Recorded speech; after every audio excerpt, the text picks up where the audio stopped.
kasama ko si Attorney Ferdinand Topacio, yung idol ko. Nandiyan na, katabi ko. Kasama ko din si Attorney Rolex Supico at lahat po ng mga concerned lawyers. Mag-file po tayo ngayon ng petition for indirect contempt against Congressman Percival Sindania. Second, Professor Richard Hidarian at yung best friend, I repeat, yung best friend ni Attorney Topacio, si Secretary Larry Gadon. Larry Gadon! Asulul! Larry Gadon! Asulul! Sila nagsabi nun ha, hindi ako. Ang gawos po natin, for example, kay Percival Sindania, sinabihan niya ang Supreme Court na Supreme Cuddler ng mga corrupt ng mga opisyales.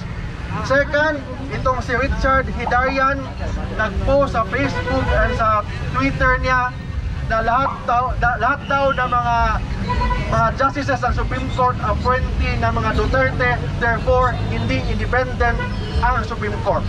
Bilang abogado, as an officer of the court, we have the obligation to defend the integrity and the independence of the highest court of the land. Yes! Yes! Bakit?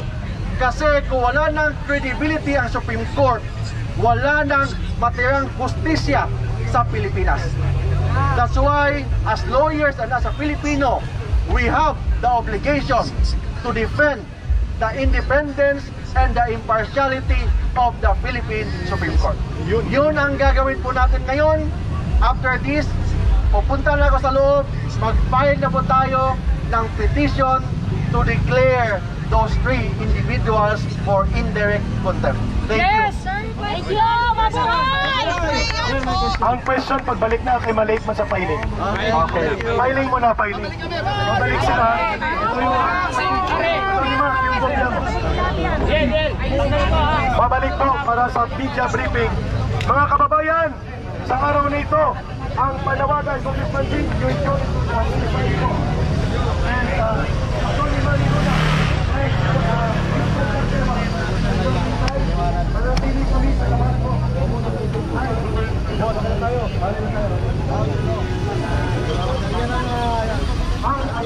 Musical tema, you're expected to talk. Mga kababayan, si Ka-Eric po ito ng Sentrong Alyansa ng mga mamamayan para sa bayan. Panahon na po na tapusin ang pananahimik ng silent majority. Ang mga nagari-harian ng mga minority bully, kagaya ng mga hilaw na komunista na akbayan, yung grupong pinanggalingan ko na mga pinupunduan ni Marcos at Romualdez, ang Communist Urban Operatives ng Makabayan Bloc, at ang mga alipores na mga magnanakaw na congressman ni Martin Romualdez. Lahat sila ay ayaw kilalanin ang hatol at pagdesisyon ng Korte Suprema. Marapat lamang po na magsalita ang taong bayan, sapagkat sa ating demokrasya, ang pag-iral at pangingibabaw ng batas ay higit pa po sa ambisyon ng mga swapang na politiko na gustong magari-arian sa ating bayan. Kaya ngayong araw na ito, ang panawagan ng sambayanang Pilipino, Korte Suprema, ipaglaban! Korte Suprema, ipaglaban! Rule of law, ipaglaban! Malinaw po na ang boses ng sambayanang Pilipino ay hindi pwedeng i-hostage ng mga bully minority na ito. Na alam natin, ang kanilang layunin ay ambisyon politikal at hindi ang pananagutan sa gobyerno. Kung mayroong dapat managot, ay dapat sinabi ni Marcos na ang mananagot sa flood control, isama niya ang sarili niya at ang mga audience niyang buhaya na pumapalakpak ng mga magnanakaw ng flood control project. Si Ado Paglinawan, si Maestro Ado Paglinawan po ay magsasalita hinggil dito. Isa po ito sa bumuo ng pinakaunang grupo na Marcos alis dyan at mamamayan ayaw sa digmaan. Yes. Magandang umaga po sa inyong lahat. Magandang umaga po. Narito tayo ngayon sa kataas-taasang hukuman ng ating Republika ng Pilipinas. Pero nung patawag po ako ng TRICOM sa Kamara, tinanong ako ni Congressman Abante, Mr. Paglinawan, are you a lawyer?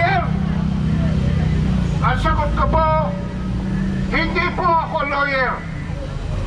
Mr. Paglinawan, sabi ni Congressman Abante, kung hindi ka abogado, bakit marami kang nalalaman tungkol sa isyong ito? Ang sabi ko po kay Congressman Abante at sa TRICOM, Your Honor, marunong lang po akong magbasa. At yan, mga kabansa, ang huwag niyong kalilimutan na hindi dahil kayo ay abogado, wala na rin kayong karapatang pantao.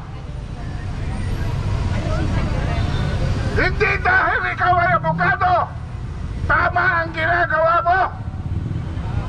Hindi dahil ikaw ay abogado, marunong ka na sa lahat ng bagay.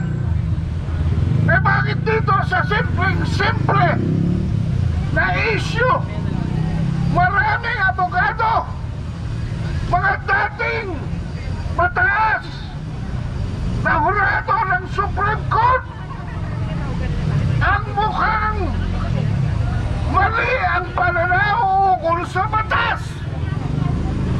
Bakit po? Simple lamang ang issue dito sa impeachment ni Sara Duterte. Ito ba ang una o pang-apat na kaso na sinumite sa mababang kapulungan para ikonsidera na maging resolusyon at ito ang iaakyat sa Senado? 1, 2, 3, 4. Marunong ba kayong magbilang? Pang-apat ho ang isinumite sa Senado. Anong ginawa ro sa tatlo? Minotball. Nilagay ho sa filing cabinet. Pero klarong-klaro, ultimo, sa House Rules, the first, a verified complaint must be submitted. Anong ibig sabihin ng verified? Isang kasulatan na naglalagay ng mga issue at mga argumento at ito sinumpan sa harap man lang ng isang notaryo. At kalakip ang ebidensya. That is a verified complaint.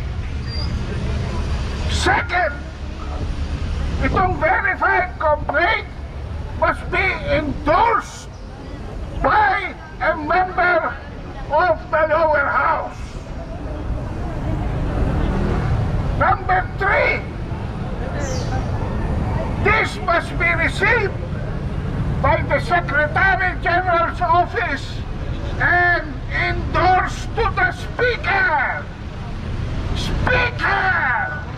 of the House for scheduling for the plenary, and it must be endorsed to the Committee on Justice within 10 days. Ito po ba ay verified complaint? Ito pang-apat? Yung pang-una, pangalawa at pangatlo? Yung po pinalang akbayan ay verified complaint. One check. Ito po. Lalagi kang paglingkuran, ang laya mo'y babantayan, Pilipinas kong hirap. Isa pa, ang bayan ko'y tanging ikaw. Pilipinas kong mahal, ang puso ko at buhay man sa iyo'y ibibigay. Tungkulin ko'y gagampanan, na lagi kang paglingkuran, ang laya mo'y babantayan, Pilipinas Korte Suprema! Korte Suprema! Rule of law! Rule of law! At siyempre ang boses ng sambayanan, ito po ang mensahe natin. Bayan, bayan, bayan ko! Bayan, bayan, bayan ko! Di pa tapos ang laban mo! Di pa tapos ang laban mo! Gobyernong manloloko! Gobyernong manloloko!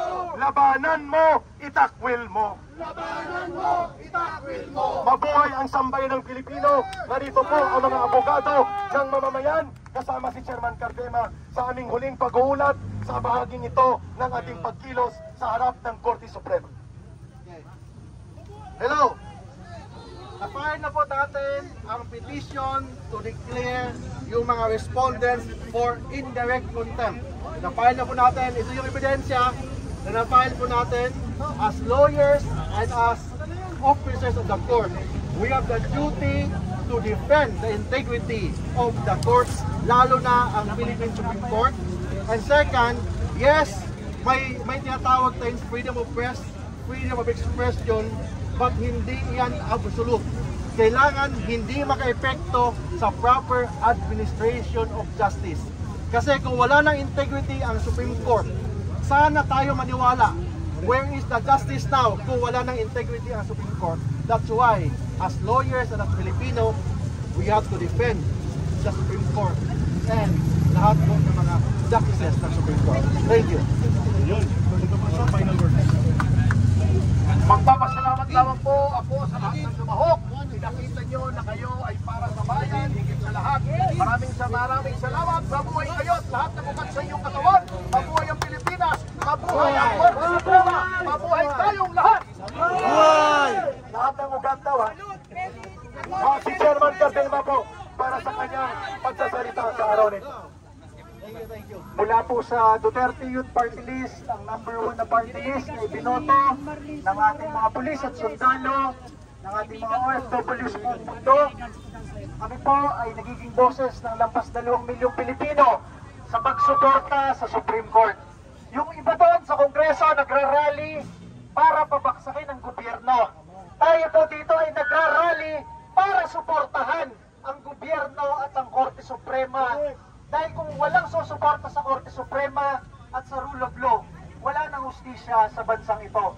Kaya po tayo ay nandito sumusuporta sa naging desisyon ng Korte Suprema na ideklarang unconstitutional yung ginawang impeachment proceeding kay Vice President Sara Duterte. At muli po, mula po sa inyong Duterte Youth Party List, kami po ay nagpapasalamat sa inyong lahat at patuloy tayong sumusuporta kay Pangulong Rodrigo Duterte at kay Vice President Sara Duterte, ang ating susunod na Pangulo sa Republika ng Pilipinas. Duterte!